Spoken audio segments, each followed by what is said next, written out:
In February 1678, after a long career in piracy, Henry Morgan cleverly managed to get himself named governor of Jamaica, charged with driving out pirates and buccaneers. Rather than doing that, he invited all his associates and brothers in arms to settle there, where they're able to finally enjoy the fruits of their activities with total impunity. 30 years later, the Great Challenge was organized to celebrate his nomination in true style. A race around the island, and at the end of which, the winning team is the one who would amass the greatest quantity of gold in its hold. So, it's all aboard for Jamaica.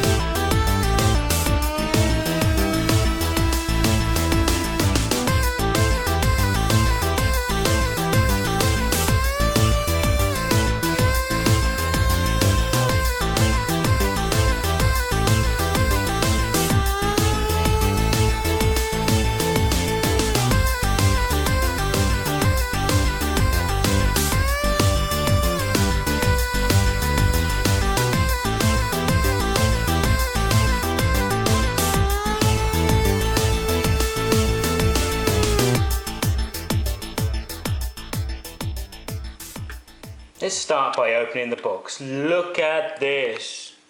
This is the back of the board. This is the front of the board. Lovely picture. In the box, you will find ships for the players. You will find these boards, which are the holds of your boat. You will find a compass, which represents the captain player. You will have these cards for all the players. Obviously the colour corresponds to the colour of the boat. You have these treasure tokens and these treasure cards. You also have two numerical dice and a combat dice. And you have the 3 resources which come with the game. Cannons, the pieces of 8, and food. The setup of the game should be like this. You place the 2 numerical dice in the center. Next to that, there's the deck of treasure cards. There are 12 that come with the game. You need to remove 3 at random and place them secretly in the box. There are the starting place for the boats on the Port Royal. There's the combat dice, which goes on the combat space. And then there are the treasures, which go in the spaces which are marked with the skull. These are the pirate caves. Each player will receive a board. This is the 5 holds that you have on your boat, and you will start with 3 tokens of money and 3 tokens of food. You also get your deck of cards. Every player will have exactly the same images on all their cards. And then each player will then draw 3 cards into their hand, ready to play. Before the game can commence, you need a captain, someone to lead the game. You can choose a captain at random or roll the dice and see who gets the highest score. They then get the captain token. The captain is responsible for rolling the dice. So in a normal typical round, the captain will roll the dice and then choose which order these dice will go in and place them in the navigation box. The navigation box is broken down into 2. You have morning actions and evening actions. So the captain can choose whether the 4 goes in the morning or the 5 goes in the morning. Now these actions refer to your cards. All your cards have 2 icons on. Morning actions and evening actions, indicated to left and right. Same as your navigation box. So in this case, you'd move forward 5 spaces in the morning and you'd load up your ship with 4 cannons in the evening, and vice versa if the captain decides to put them in. So each player would then typically choose 1 card and place it face down in front of them to say that they're ready. Once all the players have done so, the captain will commence. He will reveal his card and play out the 2 actions. Once everyone's had their 2 actions, the captain will pass the compass to the player on the left, and the same thing is repeated. Okay, let's talk about the action types. There are 5 different actions. Let's say, for example, this card was played. The arrows mean that you move forward. So, in the case of this player, they would move forward 5 spaces. 1, 2, 3, 4, 5. And then they'd have to pay the resource. And then they'd have to move forward 4 spaces. 1, 2, 3, 4. Or 1, 2, 3, 4. And then they would have to pay whatever resource they paid, landed on there. There are the food and the cannon tokens, or resources. So in this case, you would load up 5 food tokens in the morning. 1, 2, 3, 4, 5. And then you'd load up 4 cannons in the afternoon. 1, 2, 3, 4, 5, 6, 7, 8, 9, 10, 11, 12. If you noticed, I've placed the food in 2 separate holds. You're never allowed to place the same thing in the same thing. Anyway, I'll go through that a bit later. There is also money. Money. Okay, so in this case, you'd get 5 gold and 4 gold. So in the morning, 5 gold, 1, 2, 3, 4, 5, 6, 7, 8, 9, 10, 11, 12. But now my boat is full up, all my holds are full. So what do? I now have to add these 4 gold from the afternoon event somewhere else. What you cannot do is you cannot replace gold with gold in Turdy. Illegal. But you can replace either the food or the cannon, so it's up to you to choose what you want to do. Finally, there are the red arrows. Red arrows mean you go backwards. They're not an elite fighter pilot, so you would move backwards. 1, 2, 3, 4, however many spaces. So that's your 5. Move forwards, move backwards, load up with money, load up with cannons, and load up with food. Let's talk movement. Whenever you move, whatever space you land on, you have to pay. You have to pay a resource of some sort. So in this case, if this pink boat moved forward 3, 1, 2, 3, it would land on a space where it tells them that they have to pay 2 food. That's to pay your crew for eating. So you just remove 2 foods from your boat somewhere. If you were to land on a port like this one, there's 2 ports right next to each other. One is for 3 and one is for 5. I've landed on one with 3, which means I'd have to pay 3 gold. Oh, there I am. Cuckoo. To stay on that space. Now, paying resources does free up spaces on your hold. But what happens when you can't pay? Let's say that pink landed on the 5 here. Well, what pink would have to do is have to pay 5 gold. Let's say that they've only got 3. What they do is they would pay all 3 of those, and they'd have to move back a space. Sorry, you can't stop at our port. Oops. Now, they have to pay 3 gold to stay at that port. No, got no money, sorry.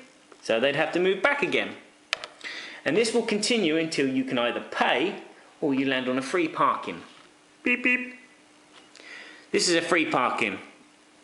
A pirate's cave. This one comes with a lovely token, which means that there's some treasure here, which means that you can take a treasure card. But we'll go back to the treasure cards a bit later as well.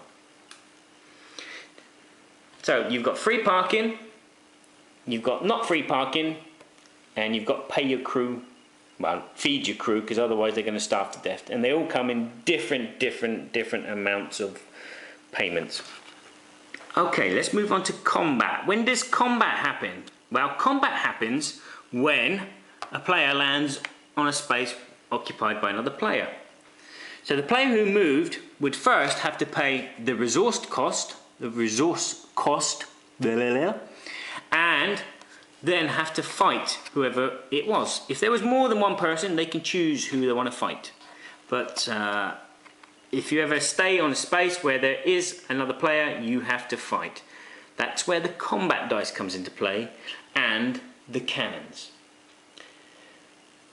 As you are the attacker, the person who just moved, you can choose to utilize any cannons that you have in your hold. You can say, I'm going to pay 2. And then you roll the combat dice. The combat dice comes with numbers and an explosion. The explosion is an instant win. You cannot stop the instant win. So let's say purple has chose 2 cannons and they roll the dice and they get an 8. So 2 cannons plus the attack value of 8 gives them a total of 10. Then the defense can do the same. They can utilize any cannons that they have to attack, and then roll the dice and see if their value is greater. If it's not greater, they lose the conflict. The loser will then have to pay.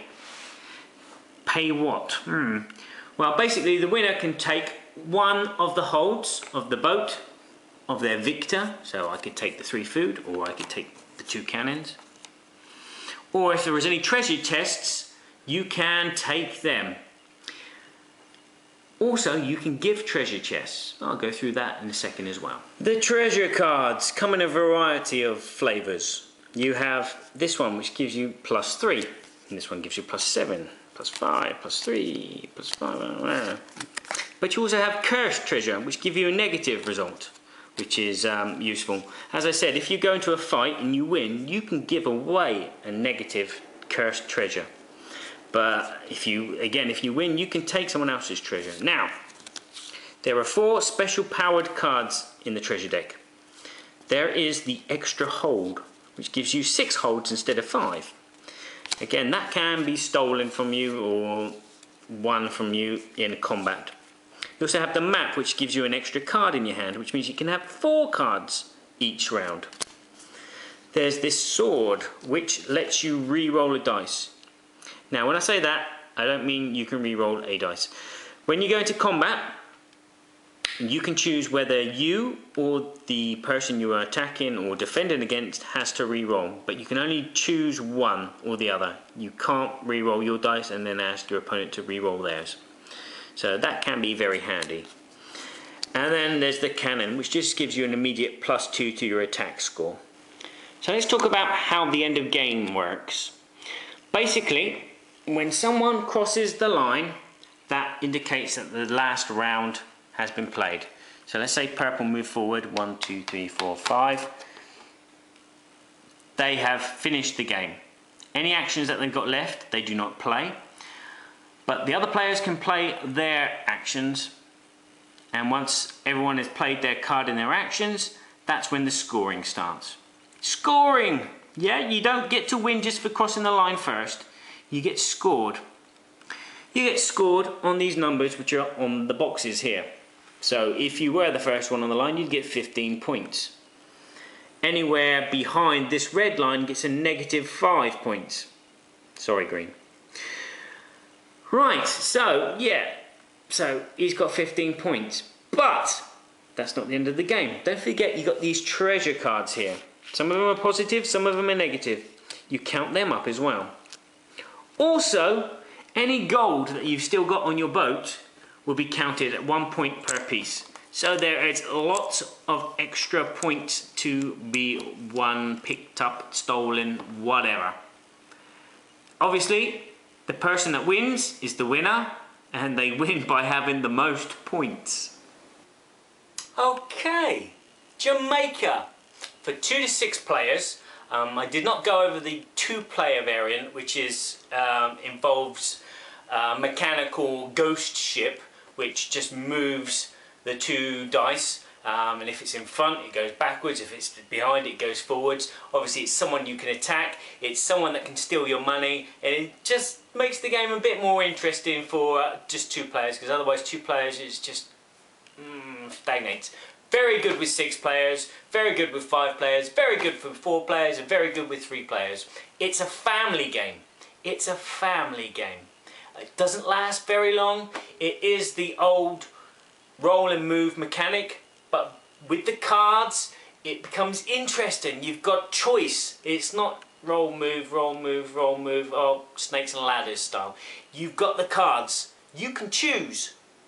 You have the resource management kind of structure as well. You know, how are you going to load your boat? You know, do you want to load it with food at first and then go as fast as you can forward and then start getting the gold as you get to the end, or vice versa? As I've said, this game you won't win just because you cross the line. You can win this game by being last, but have so much gold and treasure, the points just all add up and accumulate. It's a fast-paced game. It's quick. There's very little downtime. There's very little stop and pause, because the only time you pause is when the captain rolls the dice, decides which order the 2 dice are going to go in. After that, everyone's played their cards, everyone reveals their cards, everyone does their thing, everyone's involved all the time. The components are fantastic. I mean, this is the instructions. It's like a treasure map. Fantastic. It comes in lots of different languages as well. It comes in English, Italian, French, German, American and Dutch. Did I say American? Plenty of strategy. Every go is strategy. What is that person going to do? It's not just the randomness of the dice, it's not just the randomness of the cards. There's plenty of strategy, interaction with other players. Yeah, it's great. It's a game that you can easily win or easily lose. It just depends on all these variants and how you manage your ship. Fantastic fun, super duper. What would you say? Pieces of 8, pieces of 8. Yeah, I would agree. Pieces of 8, pieces of 8. So, let's wrap up. Jamaica. Jamaica is a board game that everyone should... Try before you buy. Try before you buy. I would say own. It's family. It's a family game. It has those family elements. It's quick. I've even played this with just people my age, and it goes down a storm, as well as just playing with kids. I would get it.